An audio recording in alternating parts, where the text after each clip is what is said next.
Welcome, everybody, to the Bush and Me Show. Week 2. Week 1 was crazy, though, man. We had 5 or 6 games decided by 3 points or less. We had game-winning field goals. We had missed field goals to lose games. We had block extra points. It was crazy out there, but let me jump into some numbers real quick before I get to you. Favorites and underdogs each won 8 games this week. The over only hitting 5 games, which means the under was a very low-scoring week for fantasy owners out there. Bush, you were 1-2 in your picks, but you hit your lock. That's most important. I was also 1-2 in my picks, hit my lock, so we're 2-0 in locks together. The locks are the way to go. Over at Me's Money Moves, we were 6-3. Okay. Rolling in the NFL, 6-3 in the NFL, up 7.6 units. Football as a whole, we were 12-7 all weekend, up 13.4 units. That includes college football, so check it out, me'smoneymoves.com. Back to us, though. Tell everybody, as I kick it over to you, tell everybody about week 1. You played in the league for 12 years. You played in the Super Bowl. You played in 2 Pro Bowls. But what we want to hear is you had 12 week 1s to get ready for. And I heard a stat the other day, which is why I want to get your point of view on this. There were 11 teams that their starting quarterback did not take a snap during preseason. 11 teams. How'd that work out for them? Those teams were 3-8 in week 1. So, I mean, that looks to tell you that you need preparation, you need timing. Instead, they're using this week 1, but you know better than anybody. You know better than me, of course. Tell everybody about week 1, preparation, emotionally, all that stuff. Well, listen, timing is everything. Time on task is everything as well. When you have an opportunity to go into a new year, and what kind of baffles me when you look at a team like the Green Bay Packers, who won, you get rid of top 2 statistically receiver in the league in Devontae Adams, and then you're rolling out a bunch of new targets for Aaron Rodgers. You don't have that line that he's used to really having. His booking on the left side has not been there. Elton Jenkins has not been present so far in the roster this year, just based on his overall injury history. So you got to be able to get in the game with these guys and feel that, because you know what? You can have all these inter squad scrimmages and you think that's going to work, but the proof is in the stats. Statman already talked about it. 3-8. Week 1 for these guys that didn't have an opportunity to get into the preseason. I really don't understand that trend. Like, I get it. You're trying to save guys. You're trying to make sure, your top players are around for the regular season. But what good does that do you if you just can't roll them out there for a couple of series for 1 or 2 games? Just so game speed is so much different than practice speed. The tempo, the physicality, the timing, like I've already talked about. Gelling together and being in that type of setting, I think it's super beneficial for guys and teams to get reps before you enter week 1. And that's why you see that stat that you gave. That's why, that stat that you presented to me. I felt like I could have predicted that, to be honest with you. I don't understand that aspect of it, but I do get it from a team standpoint, trying to make sure you save guys. There you go. Well, let's get into week 2 now. It's a little different. They have some time under their belt. Most of them were losses, though, for 11 of them. Well, 8 of them at least. I'll jump in my first game. My motto for week 2 is nothing is as good as it seems, and nothing is as bad as it looks. My first step in showing you this is my first pick. San Francisco 49ers. I'm taking them to beat the Seattle Seahawks.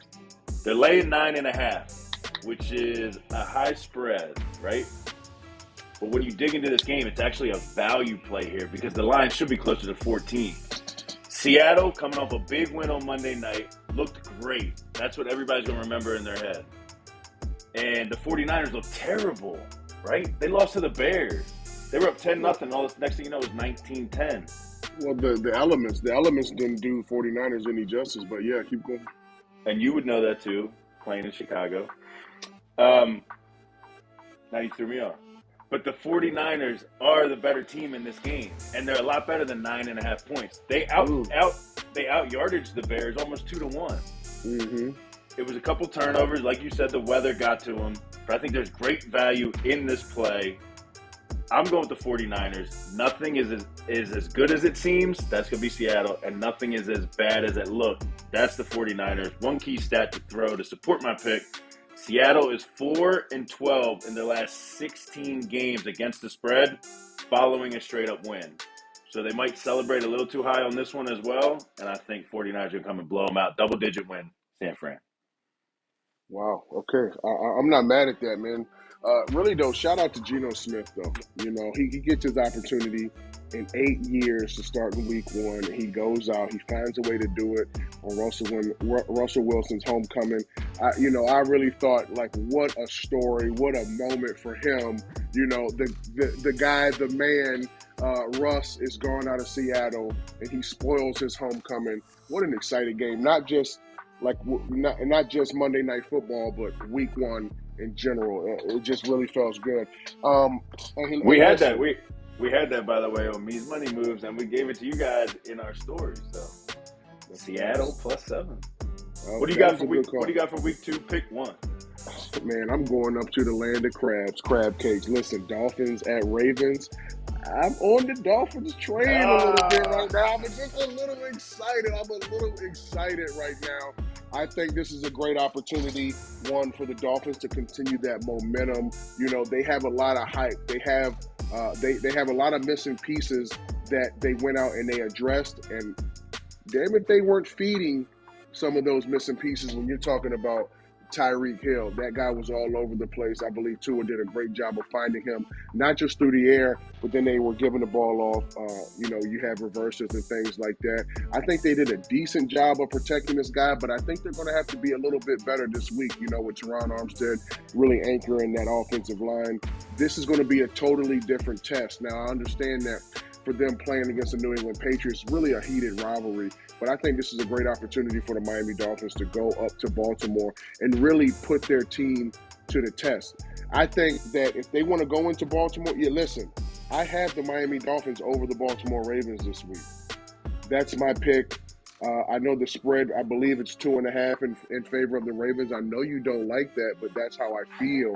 And I think they're going to have to utilize the run game a little bit. Over 20 attempts last week, they couldn't even crack the 3-yard rushing average mark. I think that's a little bit of an issue, so I believe they need to really hone in on that. But Tua did a pretty solid job of spreading the ball around. I think this is a great opportunity for those guys to go into Baltimore and get an upset, but really kind of get some momentum for their season and for the success that they want to have. You really know how to piss me off, don't you? Yeah, listen, that's half the reason that I am here. That's half the reason that I am here. But you know what? I got a couple salty tastes in my mouth from going up to Baltimore and getting my ass beat. I was waiting to say that. I was like, I went sat here. No. I'm not gonna let you say that. I'm gonna put that out there before you can use it against me. Because honestly, I kind of it wasn't. It doesn't matter what the score was. Okay, it doesn't matter what the score was, but it was bad. I hope they just go up there, and I just need some redemption. I use a lot of my picks off emotion. You know what I'm saying? And the dynamic of the team. But I really, truly think that if they want to be a contender, this is a Baltimore team that's always historically good, always going to play you tough. Lamar Jackson is ridiculous. They need to make sure that their defensive game plan is truly on point to keep this guy within the pocket. Now, if you have a good game plan for that, I believe you do have an opportunity to go up there and shock the Baltimore Ravens, but you want to keep this thing, the momentum going in the right track. So I'm hoping to see that these guys go up here and kind of live up to the hype a little bit. Well, hopefully, all they need is a safety to outscore what you guys did last time you were up there, I think. Easy, relax. We're not going to talk about your time. I don't like the pick, but I respect it. Okay. What you got for me week 2? Or your second? Second pick of week 2. Remember, nothing is as good as it seems, and nothing's as bad as it looks. So, the Steelers go into Cincinnati and win the game, right? Everybody's going to be high off the Steelers. Then you got the Patriots, the lowly Patriots, who couldn't barely do anything against the Dolphins last week. Good defense. But everybody's down on the Patriots now. Everybody's up on the Steelers. I'm taking the Patriots here in whatever their field's called now, Accentura or something. Heinz, I'm calling it Heinz Field. They're going to Pittsburgh, and they're favored by 1 point. I've seen it move up to about 1.5 now. It's probably going to be closer to a field goal by kickoff. Mac Jones had back spasms, but I heard that he's been practicing, so we should be good there. That's my only concern about this game, picking it this early. But as long as he's good, I think they're going to go into Pittsburgh, and they're going to dominate this game. Stats for you to support that. Steelers are 2-8 against the spread following an against the spread win. 2-8. Another thing, they got really high off that win. It was a conference win, a lot of emotion in there. Defending Super Bowl team. I just think the Patriots are going to go in and control this game. Another stat, Steelers haven't won a Week 2 game since 2018. So this is that week where they kind of have a letdown. They get up for Week 1, and then they bring it right back down. I'm going with Bill Belichick on this one. Patriots are going to win in Pittsburgh. I like that pick. Really, when you look at the defense of the Steelers, that's really concerning. That's like the heartbeat of their team, to be honest. And T.J. Watt's definitely not going to be there. And he's definitely out for at least 6 weeks. So, yeah, man, I'm okay with that pick. I mean, it doesn't matter. It's your pick anyway. So, kind of to get on to my pick, you know what I really loved about Week 1? All my former teams, every former team I was on got the W, and we're going to continue. Yeah, that doesn't happen much, and I really feel like I don't know if this team is going to get the W, but this point spread is a little wide for my liking. I'm talking the Chicago Bears at the Green Bay Packers. They're going into Lambeau. I want, obviously for me, I want the Bears to go up there and beat the shit out of the Cheeseheads. I want them to go up there and spoil that, because that's a feeling, Meehan, that many don't get to experience when you can go and be one of the biggest rivals in NFL history and go up there and win in Green Bay. I've been a part of that. It's a beautiful feeling. Actually, I've been a part of it twice. Now, I don't know if that's going to happen, but I believe that this is going to be a competitive game. I look at the Packers. They really did rush the passer well this past week. So I do believe that can be an area of concern for the Bears' offensive line. And you're talking about Justin Fields here. Like, this guy, in this time that he played last year, got hit a lot. And he got hit a couple of times in this monsoon game that they played. So it's really going to be up to the offensive line of the Chicago Bears to step up. And it's going to be up to Justin Fields to step up and to make those plays through the air. But if they're going to have any chance in this game, they're going to have to rush the ball way better than they did last week. 2.7 yards per carry is not going to get it done. On first down, man, Chicago Bears style of football, because that you're not going to go up there and air it out with Aaron Rodgers. And when you're talking about airing it out with Aaron Rodgers, it couldn't have been a worse situation for him last week. Under 200 yards I don't know when the last time he was able to, when the last time that happened. No touchdowns. That's not Aaron Rodgers style football. That's not Green Bay Packers style of football through the air. So I believe that there's going to be some kind of response, but I do believe that the Chicago Bears are going to go up here and make this a good game. They're going to have to utilize that run game, stay ahead of the sticks, use Fields, use Herbert, use Montgomery. Be creative. You understand? Make sure that Justin Fields is getting his ball out so you can have an opportunity to go up to Lambeau to make this a competitive game, because Aaron Rodgers did say that he owned the Bears last year. This is an opportunity for you to go out here. One, he doesn't have the weapons like he's had last year. So let's go up here and capitalize on that a little bit. Here's the good thing. The Bears have an opportunity to attack Aaron Rodgers. Aaron Rodgers got sacked 4 times in Week 1. So run the ball, get after the passer, and make his life hell back there, and maybe you have an opportunity to go steal a W in Lambeau. I really think that's going to be tough, but when I look at the point spread, 10 points in favor of the Packers. This is a big-time rivalry. This is a big-time rivalry, man. He doesn't have that protection. Aaron Rodgers does not have that protection like he's used to, like I've already talked about today. I like this game just because of how big that spread is. Yeah, rivalry game should be smash mouth. If you follow what my motto is for this week, I don't think the Packers are as bad as they looked last week, and I don't think the Bears are as good as what they showed. So 10 points is a lot, though, so in a rivalry game, so I wish you luck. Did the Bears even play good, though? Like, they didn't even play good at all. Yeah. It was a game of the elements, and Fields threw for, 120 yards, but he got sacked twice. It just wasn't the type of game that you really can get a good gauge on your team, So I want to see how they respond to that. So yeah, I'm taking the Bears in this situation. We'll see how that goes come Sunday night, primetime.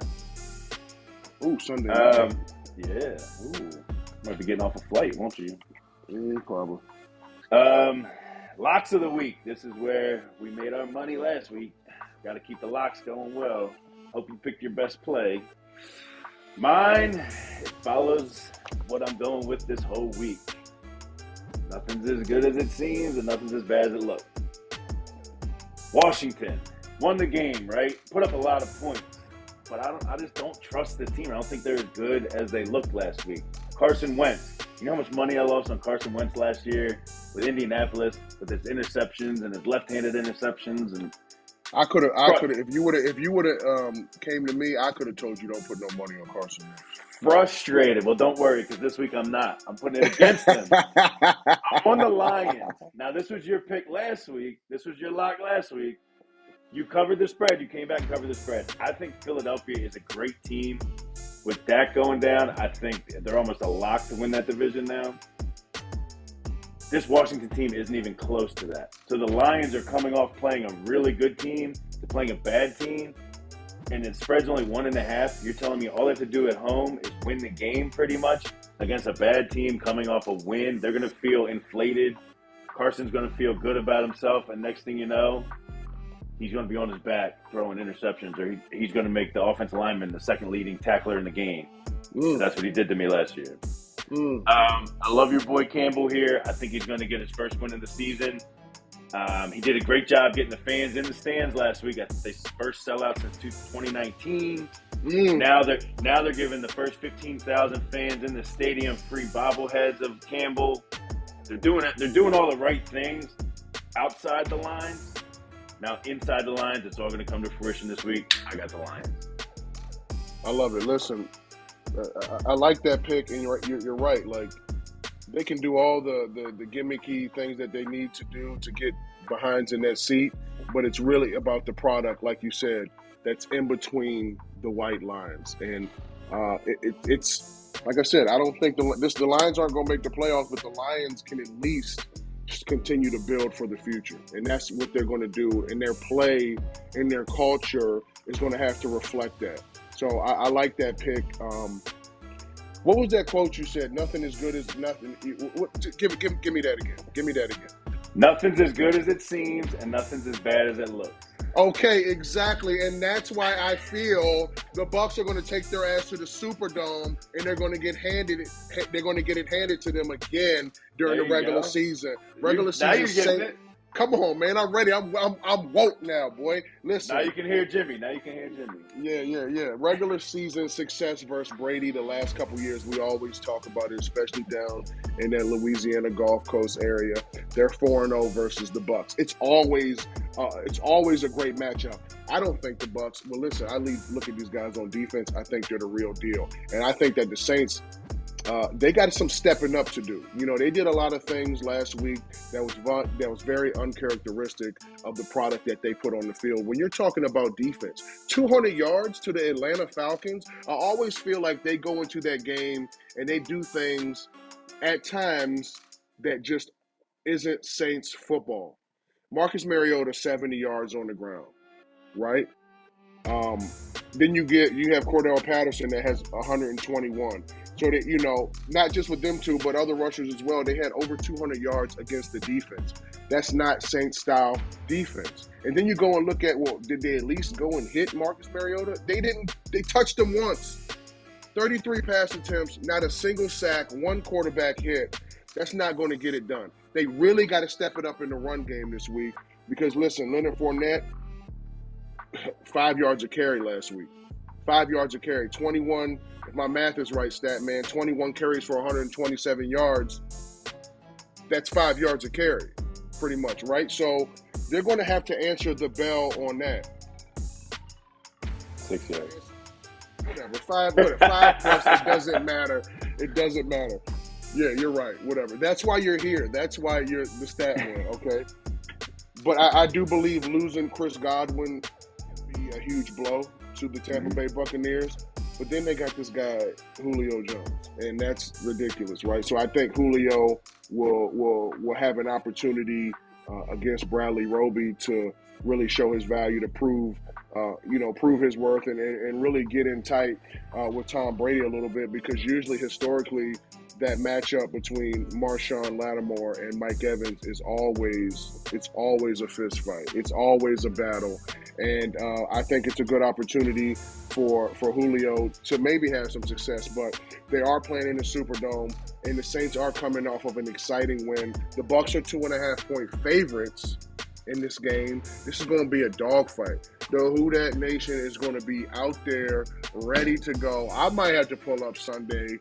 I haven't even talked to the wife about it yet, but I might have to pull up Sunday because it's going to be electric in there, man. Tom Brady's his last time going to play in the Superdome.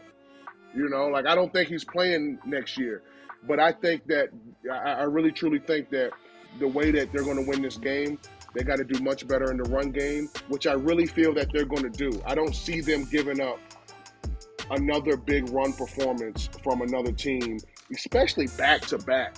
Like Dennis Allen and these defensive coordinators care way too much for them to get ran over like that. And the thing about it, the Saints didn't play Saints football for 3 quarters, and then they woke their asses up in the 4th quarter, and then that's when they started to play. Jarvis Landry came alive. So they're going to have to do that, and they're going to have to protect the quarterback a little bit better, because they faced an Atlanta Falcons team that isn't known and doesn't really have a history dating back to last year of getting after the quarterback. Shit, the Saints had 4 sacks. Jameis has to get the ball out of his hands, and we got to go and hit Tom Brady. And, obviously they have the injuries that they've had on that team. Donovan Smith might be a question mark. I don't know how healthy he is. So it's time for Marcus Davenport, Cam Jordan to collapse the pocket. And it's time for David Onyemata in the middle to push the pocket as well and get to these edges and rattle Tom Brady. Because I'm telling you right now, damn, Tom looked good. Like, Tom, at 45 years old, is still putting the ball everywhere that it needs to be. It's going to be an exciting game. But 4-0 versus the Saints and Bucs over the last couple years, I like this matchup, going in favor of the Saints to win the game. I like it. I'll let you carry on because you got a little emotional there, and I felt it. I did. It was a perfect segue. Perfect segue. Perfect segue. You ride with it, and it fits into my motto. Nothing's as good as it seems, and nothing's as bad as it looks. And it fits in your motto. Pick all the teams I played for. That's what we doing, baby. 3 for 3. Listen, I'm going through all the games, and I'm like, okay, I could go with a couple of these games here, but listen, I wanted to piss you off with the Ravens one because I do feel like the Dolphins check. I feel like the Dolphins have the right pieces in place. Now they just got to go and do it. You did it versus a team that isn't going to make the playoffs in the New England Patriots. And then I look at this rivalry. It's the Bears and the Packers.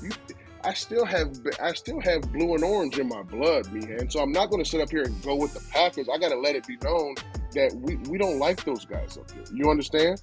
And then you're talking Bucs Saints. I'm just giving you history stat, man. That's what you like to hear. 4-0. I think they're going to make it 5-0. Bust Brady in this shit. Let's go. Yeah. I actually like that last pick. The first one I freaking hate. The second one with the points, it might be close. I don't know. But the third one I love. I actually like that. It almost made my card. I think you used to give away prizes. Didn't you used to do a little Twitter contest when all 3 of your teams won on the same day? Maybe we could do that to one of our followers if they comment and like and all 3 of your teams win. Hey, I'm with that. And honestly, I'll do that from week 1 as well. So you set up the parameters, me, and then whatever that is, we'll figure that out. We'll figure that out. We'll make sure we bless one of our supporters. One, for sticking with us from our 1 year hiatus. But two, yeah, every time that we all my former teams win, I like to bless somebody. So if it happens again, we're gonna run it back. Well, if you're watching right now, that means you're a loyal listener because it's the end of our show. So Yes. you're going to get the inside scoop. Make sure you follow the Bush and Me Show on all platforms. Like the post on Facebook and comment on the post on Facebook. And if all three teams win, you'll get a special surprise from Mr. Jermon Bush. Let's do it. Yeah. Week 2, baby. I love it. We're back together. Let's get some wins now. 1 and 2 was good. It's good to hit the locks, but let's sweep the board this week. Let's do it. I'm all for it. Bush and Me, we out this thing. Week 2, boom.